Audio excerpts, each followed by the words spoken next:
Friends, family, and Disney World fans of all ages, get ready for the Magic Kingdom Showdown of the century. We are pitting every Magic Kingdom ride against each other in an elimination tournament to see which Magic Kingdom ride comes out on top. So place your bets, grab your popcorn, let's see which Magic Kingdom ride dominates the competition.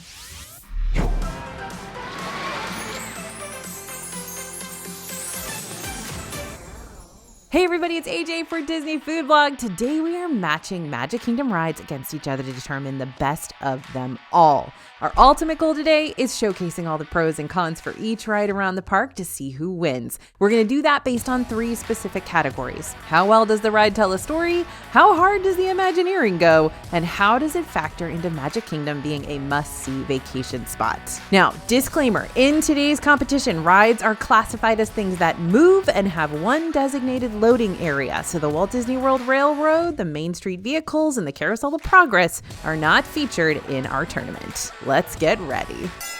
Round 1, Magic Carpets of Aladdin versus the Many Adventures of Winnie the Pooh. We're live from the Magic Kingdom to break down our first match of the tournament, and we're looking at a fascinating contrast in styles. Magic Carpets of Aladdin versus the Many Adventures of Winnie the Pooh. Folks, on paper, this looks like a mismatch. Magic Carpets brings what I'd call a one-dimensional aerial game plan to the table. Let's see if they can show us something we're not expecting. While both attractions are great for the whole family, since neither one has a height requirement you need to worry about for younger riders, Winnie the Pooh tells a charming story about the day in the life of a silly willy-nilly old bear hanging out with his friends inside 100 Acre Wood. Inside this ride, your honey pot vehicle will take on the terrain of whatever's going on during each show scene. That means floating on the water or bouncing alongside Tigger. And Magic Carpets of Aladdin, well, it goes in a circle. Now, there are no technical fouls here. Magic Carpets is just doing what it's designed to do, which isn't a whole lot. Magic Carpets can be a fun attraction if you're looking for a ride that typically has a shorter wait than Pooh, or if you think getting spit on by a camel is your idea of a good time, but there really is no doubt that the Many Adventures of Winnie the Pooh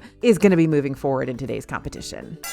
Next up, People Mover versus Prince Charming Regal Carousel. Now, before I get into this point, let me just say I understand that those who've been following this channel for a while might be stressing that this entire tournament is sketchy because of my obvious bias toward all things People Mover. I am the unofficial president of the People Mover fan club after all. However, take comfort in knowing that the decisions made here today weren't solely handpicked by me, but were decided on by our entire DFB team while using those 3 specific voting factors I listed off earlier. So that being said, even with a closure penalty against it, since People Mover does have its fair share of breakdowns, People Mover still won this round. Yay, People Mover, I'm so proud of you. So People Mover is a one of a kind. It's not even in Disneyland anymore. It carries you over the whole Tomorrowland area and through the shops and select Tomorrowland rides, and it has models representing what Walt Disney originally planned for the Epcot theme park, and it's just super easygoing all around. Both People Mover and Regal Carousel tend to have fairly manageable wait times throughout the day, but the Carousel's main downfall is, unfairly enough, the fact that it's a standard carousel. It's a gorgeous and ornate carousel with a Cinderella castle backdrop, of course, but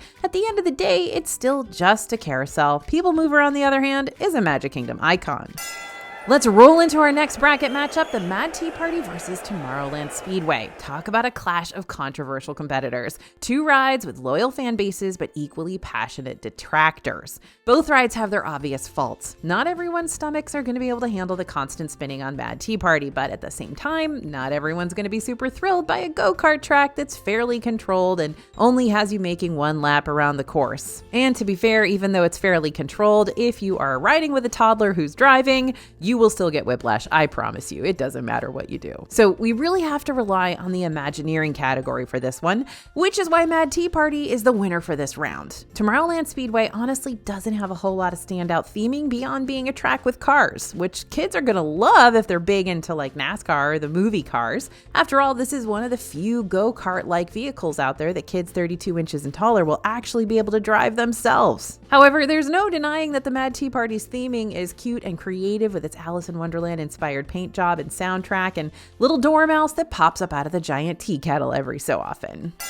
Next, we've got a matchup between a sprightly coaster with a young but passionate fan base and a more sophisticated squad with high-tech and complex plays. Barnstormer versus Under the Sea, Journey of the Little Mermaid. So does Barnstormer have a cute little backstory about Goofy as a stuntman? Yes. But Under the Sea retells the entire Little Mermaid film. Does Barnstormer have fun Imagineering where you're going to fly a plane through an open-air barn? Yes. But Under the Sea is chock full of audio animatronics, full show scenes, dancing fish, well-loved songs straight from the popular animated movie, and of course sea witches. And does Barnstormer stick out as a must-do ride for your Magic Kingdom visit? No, it doesn't. Not unless you got younger kids who are testing the roller coaster waters. Then it might be a must-do for you. Meanwhile, while Under the Sea is definitely showing its age nowadays, this Omnimover Dark ride is charming and memorable and creative. Plus, wait times aren't usually too bad for it either, making it a fun middle-of-the-day ride to jump on and check out when all the other wait times are too intimidating.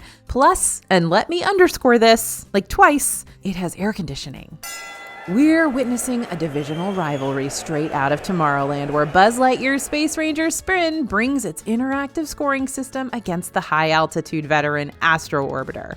Now, here are two Tomorrowland rides that Disney is putting some extra love, care, and renovations into, but we're going to judge them for now based on what we know about them from previous ride-throughs. Some of y'all might think that the team and I are just anti-carousel today, but Astro Orbiter isn't a bad ride. Technically, none of Magic Kingdom's carousels are bad rides. It's just that there's so many of them, and they all do the same thing. They spin around in a slow circle. The main line of defense that Astro Orbiter has going for it is its additional thrill factor. Since this aerial carousel is actually located on the top of People Mover, you have to take an elevator to reach it, and then you'll be soaring in circles high above Magic Kingdom, giving you great overhead views and maybe triggering your fear of heights too, so there's that danger factor. But come on, Buzz Lightyear's gotta take the win here. From its Space Ranger theming to its competitive and immersive mechanics and spinning ride vehicles too, Space Ranger Spin is a good time, but maybe not necessarily worth the 40+ minute waits it can potentially rack up during the day. We'll see what happens after it closes down later this year to get a full renovation. Next up, it's a cross-divisional matchup between Fantasyland's melodic powerhouse, It's a Small World, and the Liberty Square Riverboat, a methodical veteran known for its leisurely pace and historical significance. While Liberty Square Riverboat has that relaxing turn-of-the-century charm, it's a boat ride, a quaint and cozy boat ride, but still just a boat ride with a few things to look at here and there as you make your way around the river. But It's a Small World is a boat ride and a dark ride with top-to-bottom colorful theming thanks to Imagineering legend Mary Blair, cute dancing dolls that can also be somewhat creepy, but we won't get into that, and a catchy song that'll get stuck in your head all day long. Wait, is that really still a point in Small World's favor? Yes, the answer is yes. I can't disrespect the Sherman brothers like that. So this feels like we're kicking the Liberty Square Riverboat when it's already down, since it'll be closing permanently later on in 2025 to start making way for the future Pixar Cars area. So I say this with as much sympathy as I can, but It's a Small World is smashing this round. If you have a chance to ride the Liberty Square Riverboat before it's gone for good though, I'd highly recommend it, just so you can bid it a proper adieu. But even if you visit Magic Kingdom after its closure, It's a Small World will still be there to welcome you home. And that brings us to the end of round one. Tight competition out there today, and it's only going to get more challenging from here on out. But before we move on, let's hear a word from today's sponsor. That's me. If you're looking to ride every single ride the next time you visit Disney World and you need a little guiding star to help you see and do it all, go ahead and scan the QR code you see on the screen now. Or if you're watching this on your phone, head to disneyfoodblog.com/DisneyRides after this to pick up our free DFB guide that's going to help you conquer every Disney World ride around property for your future vacation. Okay, ready to dive into round two? Here we go. We've got Tron Light Cycle Run versus the Many Adventures of Winnie the Pooh. Looks like we're getting some of our big players added into the competition now, so let's see how our round one winners fare when up against the big dogs. Tron is a high-speed coaster where riders will blast through a high-tech world in the ultimate race against Team Orange. I will say, Winnie the Pooh probably still wins when it comes to the storytelling category, since the story kind of gets lost when it comes to Tron, since it's like 1 minute long.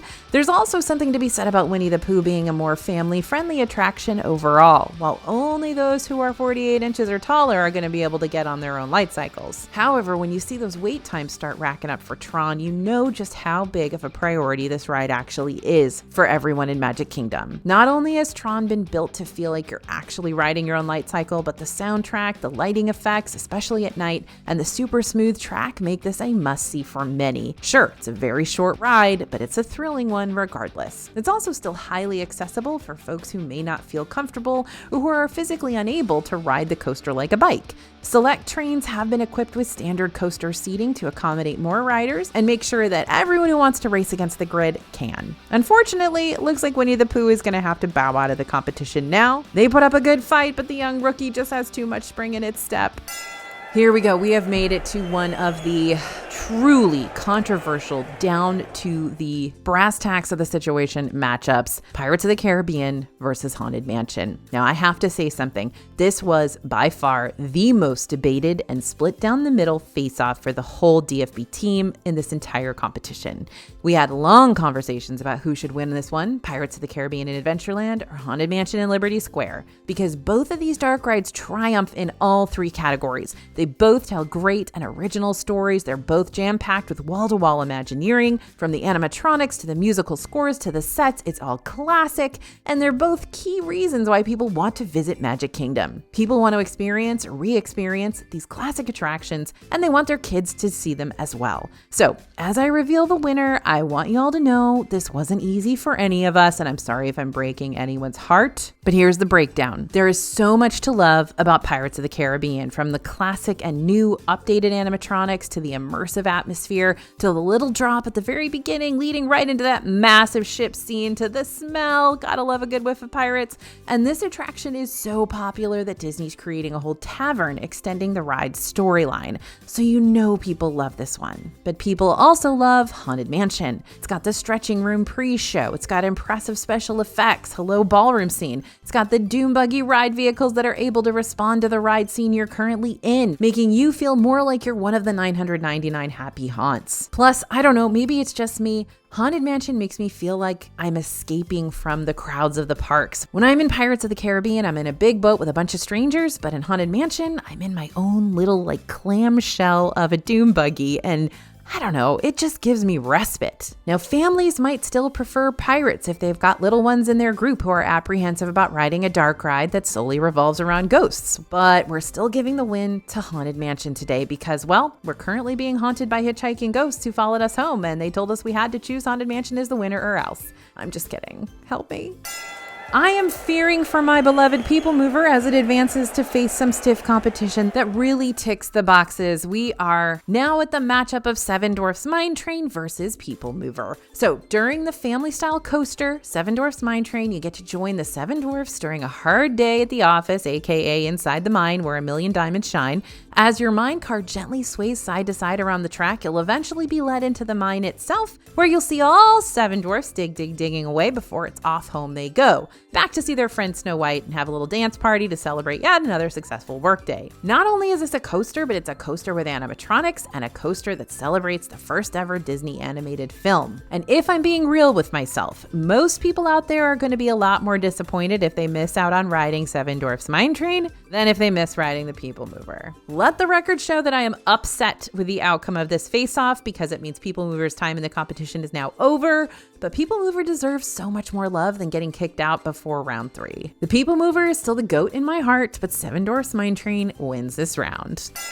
All right, Tiana's Bayou Adventure is now in the chat, and it's being matched up against Mad Tea Party, a classic. So the recently re-themed log flume is inspired by Princess and the Frog after the big Happily Ever After finale. During your journey, you, Tiana, Lewis, and lots of other Bayou critters are going to come together to create a band worthy of playing during Tiana's big Mardi Gras party. This is not a perfect ride. The animatronics are unpredictable. It has its fair share of temporary closures for technical difficulties, and the story isn't exactly as clear-cut as we would have liked it to be. There's a lot of hazy, weird stuff and like, what's happening right now? That being said, it still tells a better story than just a bunch of spinning teacups. The technological advancements of the log flume are still highly impressive, especially during that final scene when all the main princess and the frog players come together. And overall, it's just a much more memorable experience that you'll be reliving long after your Magic Kingdom day is finished, even if you're not quite sure what just happened. Yep, not as torn up about the outcome of this face-off. Tiana's Bayou Adventure is hitting a home run in this round. No ifs, ands, or buts about it.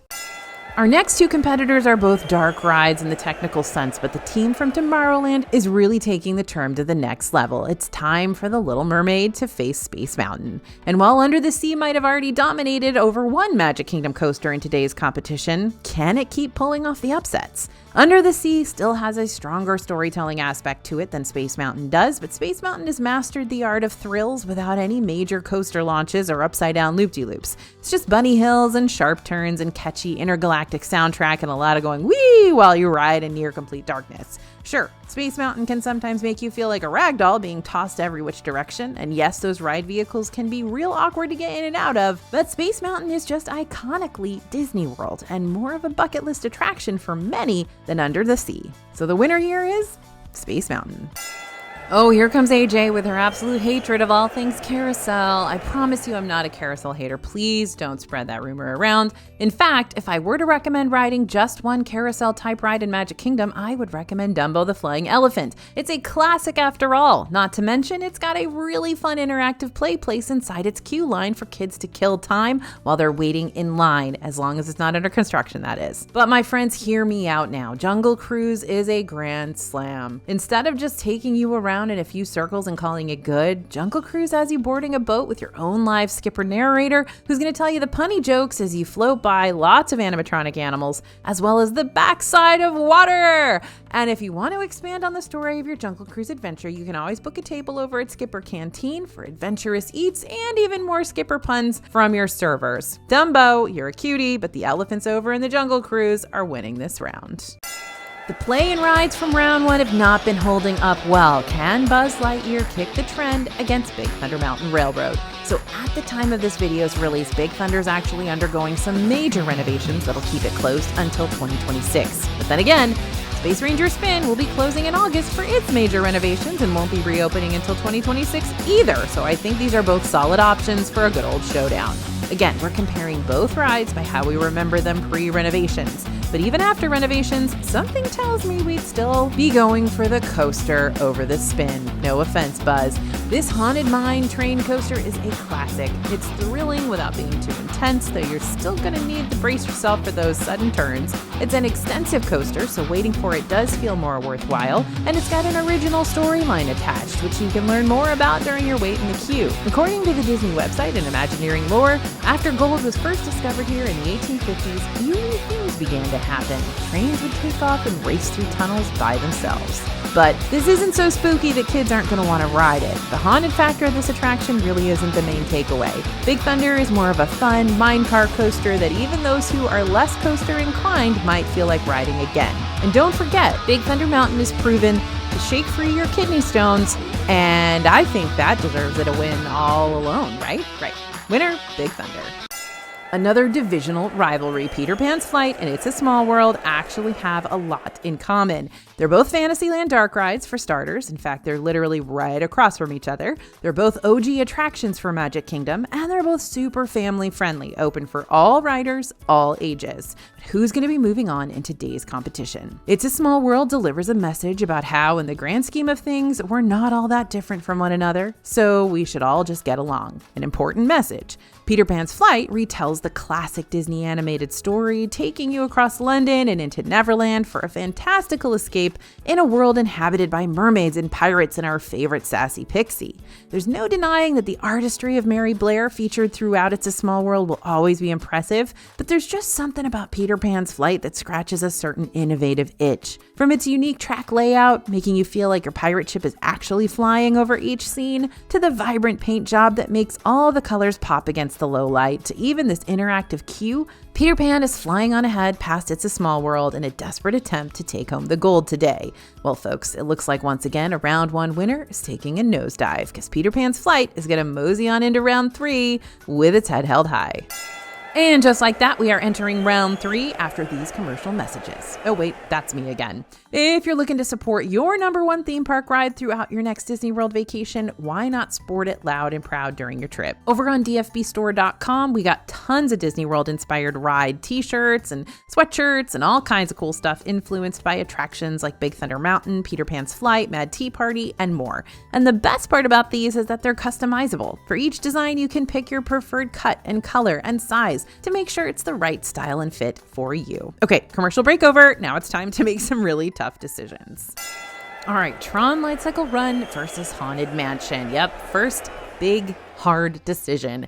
Tron's main storyline might be hazy, but there are several stories unraveling all through Haunted Mansion. You got Madame Leota and her famous seance, Constance Hatchaway and the tragic losses of her many, many husbands, an otherworldly party while the crypt doors creak in the tombstones wake as the frightened graveyard caretaker and his trusty companion gaze forward in horror at the scene playing out before them. You can even solve a little murder mystery while you're waiting in the queue. Search for the busts of the Dread family if you want to play along. While I can ride Tron and get off my light cycle thinking that was fun, I always exit my Haunted Mansion Doom Buggy with the gears in my head turning and this long desire to learn more about the characters and their particular journeys that have led them to choosing the Haunted Mansion as their final resting place. This feels like a convincing win for Haunted Mansion. Now, these tournaments lead to some matchups where we have to do some analysis we've never really done before. This specific Seven Dwarfs versus Tiana's showdown is a prime example, like which of these rides actually tells a better story, and which one does the best job of showcasing Imagineering at its finest. And perhaps most importantly, which ride am I more apt to re-ride during future visits? Initially, I think these scores are tied. There's no questioning what's happening during the course of Seven Dwarfs Mine Train. You're mining, you're digging, you're going home for a Snow White dance party. Basically, you get to ride around as an honorary 8th dwarf for a few minutes. But over at Tiana's Bayou Adventure, there's something I'm missing. For example, I understand that we're getting shrunk by Mama Odie in the middle of the ride, but like why? Why is that necessary for gathering up a band? I feel like I'm getting in the weeds here, but I have to. We're about to enter into the semifinals. No stone can be left unturned. Tiana's Bayou Adventure gets the ball back into its court when it comes to overall Imagineering. I know I mentioned earlier that there are times when the animatronics throughout Tiana don't exactly work the way they're supposed to, but when they're at their prime, they're amazing. The expressions are complex, the movements are fluid, and again, that final show scene, breathtaking.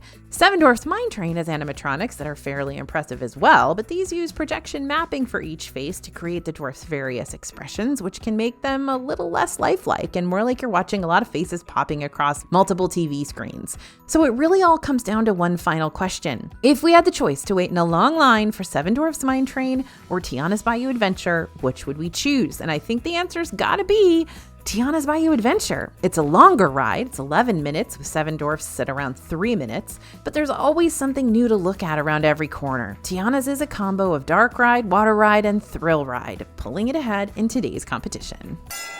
Are we ready for Space Mountain versus Jungle Cruise? So Space Mountain comes in with pure adrenaline. It's fast, it's dark, it doesn't need fancy effects to rattle your bones. Meanwhile, Jungle Cruise is bringing the charm offensive, sharp wit, timeless vibes, and a boatload of dad jokes. One's a thrill ride through the stars, and the other's a pun-fueled voyage through the jungle. Totally different strategies, but neither one's going down easy. But who's going to make the first move? Okay, looks like Jungle Cruise is ready for action and not going to pull any punches. While Space Mountain keeps you in the dark, Jungle Cruise invites guests of all ages to open their eyes and marvel at the animatronic animals and skippers and surrounding greenery and waterways during that slow-going boat ride. And even those who are tall enough to ride Space Mountain might not be as thrilled to ride it just because of its whiplash tendencies around those sharp embankments. Not to mention, younger kids who are tall enough to ride Space Mountain still might be terrified of Space Mountain, since they'll have to ride single file on a rocket ship that'll blast them off in, again, near pitch blackness. Meanwhile, Jungle Cruise won't break your spine and it'll keep everyone in your group giggling at all the back-to-back puns all ride long. Space Mountain, those were some brutal moves on Jungle Cruise's end. Can you come back from that? Sure, Space Mountain can give you a crick in the neck, and yes, it can be scary for younger riders, or even those who aren't necessarily coaster enthusiasts, but at the end of the day, it's super impressive that a coaster which never reaches speeds above 30 miles per hour can still manage to be thrilling. Plus, if you have to choose to wait in a long line for Space Mountain or Jungle Cruise, you may be more inclined to choose Space, since its queue is completely indoors and in the AC, versus Jungle Cruise's queue, which is partially covered with a few overhead fans, but still manages to get pretty toasty. A noble effort on Space Mountain's end, but it seems Jungle Cruise is still claiming the victory, this time due to its adventurous storytelling spirit and fun visuals and jokes and family-friendly accessibility. One rides in like thunder, the other floats on air. Which one of these styles bring enough to advance in the tournament? We have Big Thunder Mountain Railroad versus Peter Pan's Flight. So Big Thunder Mountain might have a slightly eerie, overarching storyline that's fun to piece together little by little, but Peter Pan's Flight recaps the entire plot of Peter Pan, from London to Neverland to even the final exciting part of the movie, when the darling children and Lost Boys get captured by Captain Hook and his dastardly crew. Then again, as we mentioned earlier, if you're choosing a ride to hit up back to back, the re-rideability of Big Thunder Mountain seems to be greater than Peter Pan's Flight. Once you've ridden Peter Pan, you pretty much got the gist of it. Not to mention, it's a really short dark ride for the time you might spend waiting in line for it. But when it comes to Big Thunder, you're getting an extensive coaster ride where you're bound to see something new every time you board, and if you're riding this one at night, even better, because you might get to see the happily ever after fireworks off in the distance. Peter Pan's taking one last swing here to reclaim its victory. Can it make a comeback? We don't actually know what the future of Big Thunder looks like exactly, but what we do know is that several other theme parks around the globe offer mine train coaster options with a similar feel to what the OG Big Thunder was like. But Peter Pan's Flight is iconic fun for the whole family. If it's your first trip to Magic Kingdom, this is the ride you'll want to ride because it really showcases that Disney storytelling and innovative ride design. Now, we started today's competition with a lot of rides, and we've narrowed it down to our final 4. We've got 2 dark rides, a boat ride, and a log flume getting ready to duke it out and enter into the final round of today's competition, but only 2 will make it to the end. Who can hold their ground and who's going to end up waving the white flag? It is time to find out. Starting out the semifinals, it's Haunted Mansion versus Tiana's Bayou Adventure. No timeouts, no mercy. It's time to see if Disney's newest ride can hold its own when facing off against one of Disney's most classic rides. As we've mentioned earlier, Tiana's storyline leaves something to be desired. Haunted Mansion is the master of weaving not just one, but multiple stories throughout a single ride. And while both have an impressive number of animatronics featured in each show scene, Tiana's has the upper hand when it comes to showcasing a lot of Disney's new animatronic technology, illustrating just how far Disney's come when it comes to their Imagineering capability. Though the recent addition of the Hatbox Ghost in Haunted Mansion is pretty impressive too, no doubt about it.